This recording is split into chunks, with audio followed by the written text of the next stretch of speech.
finale is now a download, and I lunch the game. I love lunch. A spooky man with Vol2 is back forehead. He truns. And the me, and then I got sacred. I know that is only saccharine, but is scory as shite. Oh, that's scory shite.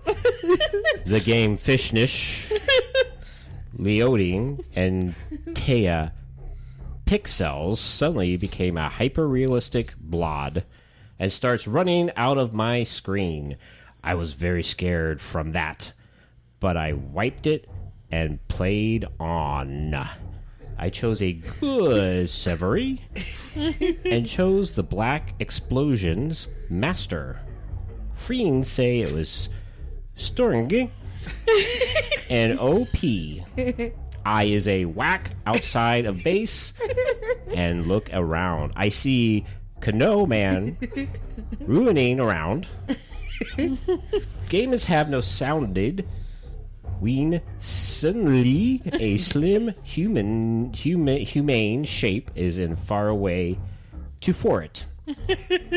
He or a she turn around and run away. Oh, those I think this was written in Swedish. And run away. You go back. over the falls. At his moment, I do not note it like it to game because is spooky. The shoosh poo out of me. Poo out of me. Poo out of off me. My main walk in room and think I am masturbating. Because she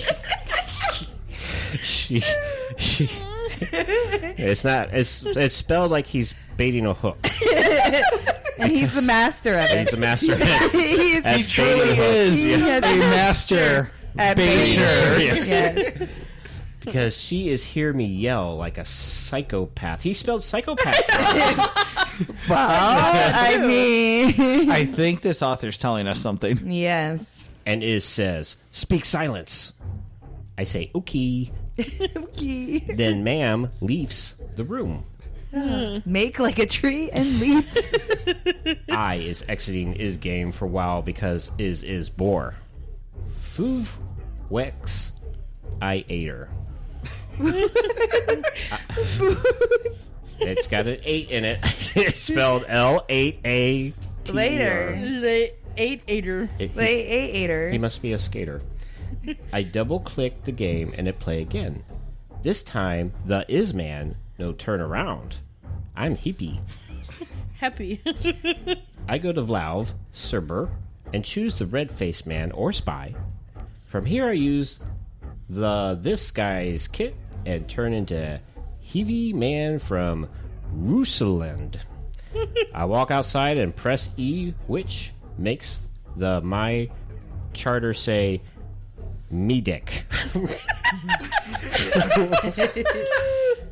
I did not see that twist coming.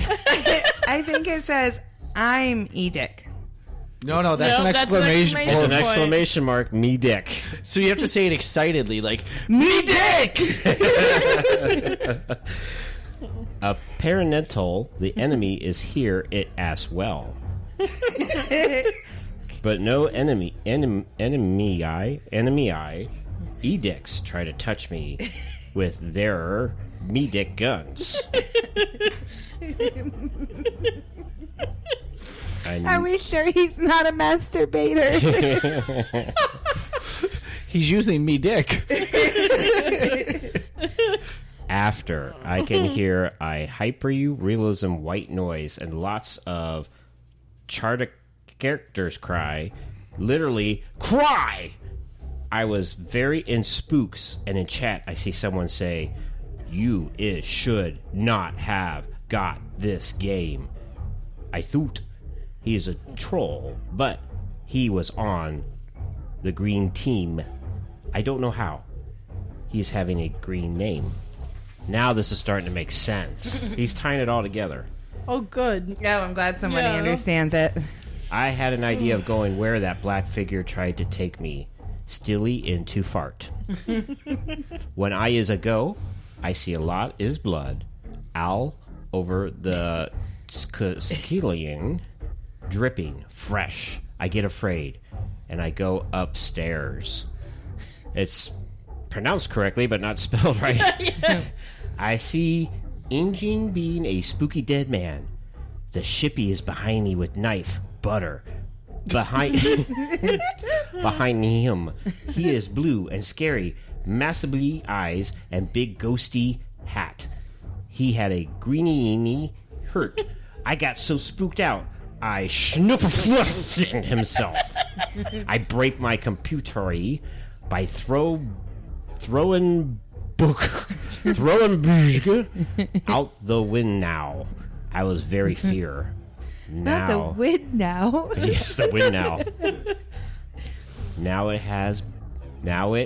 Now it is have been 7 years since I played Team Fartress, and I was kicked out of the house for throwing my PC out window. Now I live in cardboard box with nothing but STD. Scary true dream. Oh, sure. All three of those were just spelled correctly. Very night, I usually hear spooky noise, and I see man leak in game. I need to go. I need to go and die now. So thanks you for reading, and see you next team. The end. I feel if I were to attempt to tell Siri a message, That's how Siri would totally text it to you. That's. I feel like if I told Siri I had an STD, a scary true dream, she wouldn't think it's the same STD I'm talking about. no. All I know is I will not ever be playing. I don't have PlayStation, but I'll never play Xbox again. Yeah, I am too afraid. So because there might be blood. lots of blood. Well, you're potentially Laura's gonna walk in masturbating. and he's Masturbating. baiting. 2 words. Yeah. I really you know what, honey? I don't care what you play. Just don't throw it out the wind now. Would now. Win now. Would now. Yes, we spent a lot of money on these win now, so I would never do that. To the wind now. To the wall. Probably be to the wells. To the wells. To the whales. To whales. All right. Well, we're covering from that. We are now going to read a spooky tale called Never Leave Your Toys Alone by author unknown. I was 8 years old. I loved my toys and video games until that day. I start from the beginning. I first got a Bowser Jr., Mario, Yoshi, and Boo plushies. I was a big fan. So much so, I took them wherever I went, including to the bathroom and to take a shower. But a week later, I took my Bowser Jr. to take a shower. And when I finished, I opened the show curtain, dried my face off, then noticed, instead of looking at the wall as I placed him, he was now looking at me. I took it as a prank and finished drying off. Then I got dressed and went downstairs and turned on the TV. My other toys were scattered on the floor. I looked at Mario and saw he was looking at me too. So I thought I placed them there and started to play with them. Then my Woody, I didn't mention. Don't just leave that hanging. Is he a masturbator? He's masturbating right now. You're giving a wrong impression of how the story's going. This isn't porn theater. This is creepypasta theater. Okay. Creepypasta porn. Yes. We've done that too. Then my Woody, I didn't mention him, was staring at me. No. Read that again. Then my Woody, I didn't mention him, was staring at me. There you go. There we are. I was getting creeped out, but ignored it. Then I went to bed. The next morning was terrifying. I left all of my toys downstairs, but when I woke up, they were on my bed. I screamed, and my mom rushed in there and asked what was wrong. I told her, and she said, maybe you sleepwalked and brought them up. I agreed. I came home after school and saw all of them staring at me. I called 911. As you do. Yes. They said they didn't know what was wrong. I called priests. They said that demons were clinging to my toy to make me scared, then kill me. They said that I did well and was brave, so they couldn't get strong enough to kill me. They took them away. I've never played with another toy since. The end. Get all the Funkos out of this room now. Call the priest. Especially Annabelle. Annabelle's staring at Sabrina. Yeah, she is. I think she's moved a little since the last time I checked her. You need to get the angels from Doctor Who. I want them. I can't find them anywhere. That's all I can think of now. It's like when you look at them. Mm-hmm. Do you know every time I walk by a angel statue, I will not blink? Yeah. It's true. I can't. Don't blink. Well, You'll that's understand when you nothing. watch Doctor Who. I can't even play with my Xbox now because we just read the creepiest story. I'm going to check my WID now. Better make sure there's no holes in our wood now. Well, I'm just going to make sure that all of my blood is still inside of me. Because I may not have remembered it coming out. Yeah, that's true. Yeah. It was everywhere. Yeah. I feel like once you filled up the elevator with your blood, you would be dead. I don't know how he continued to just ooze blood out of him. He filled up space, my God. Yeah.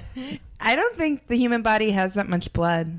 Speaking of blood, let's move to our next super scary tale called Bittersweet Memories By Alfred Frederick Dinglebottom. Oh my God. All right. Oh, really? Dinglebottom. Me and Jenny, she leaked my bestest friend, were sitting down on the sofa watching a bit of MLP. It was a gloriously sunny day outside, and the sun was bathing the lounge in a golden dew. Suddenly, we heard a really loud bang. It sounded as though a bomb had gone off right above us. Suddenly, the sun disappeared, and it began to rain really heavily. It seemed unnaturally dark outside now. The only thing that continued to illuminate the ground were the occasional lightning strikes that flickered and danced across the sky. Jenny and I decided that it would be a good idea to go up to my room for a spot of, "How's your father?" before my father got home. Before he could even get started, I heard my dad's car arrive. I peeked out the window to make sure that it was indeed him. He got out of the car, then sat on rain-soaked driveway. He was clipping his toenails out in the thunderstorm. Fantastic. I thought this will give me enough time to get Jenny out of here. I ushered her out the back door so that my dad wouldn't know she had been here. I ran back up to my room and looked out the window again. My dad was laying on the floor. The only sign of life was the occasional twitching of his muscles. I quickly ran outside to make sure he was okay. He wasn't.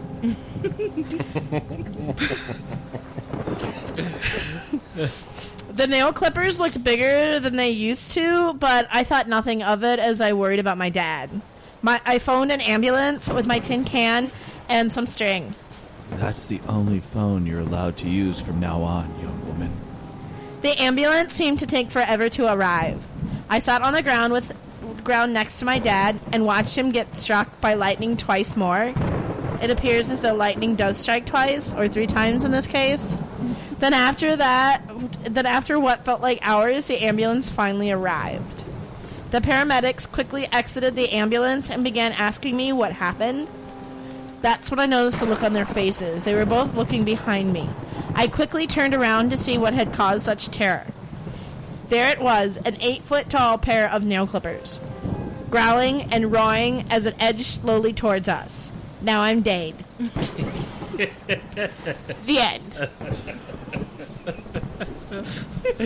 I don't want to be Dade. I'm surprised M. Night Shyamalan Ding Dong has not turned this into a movie, because that is perfect. Oh, God. Oh, hey, LeBron. Yes. Do you need a moment to think for a voice? Or are you okay? I'll be fine. Okay. LeBron. This story is called One Query by Author Unknown. This story is based off a game called Thirstiest Time of the Year. High lie. The official beer of Podcast 42. My name is Izzy Vickers. I was about 15 when this happened. It was December 29th around 9:30 p.m. My mother was on a business trip at the time.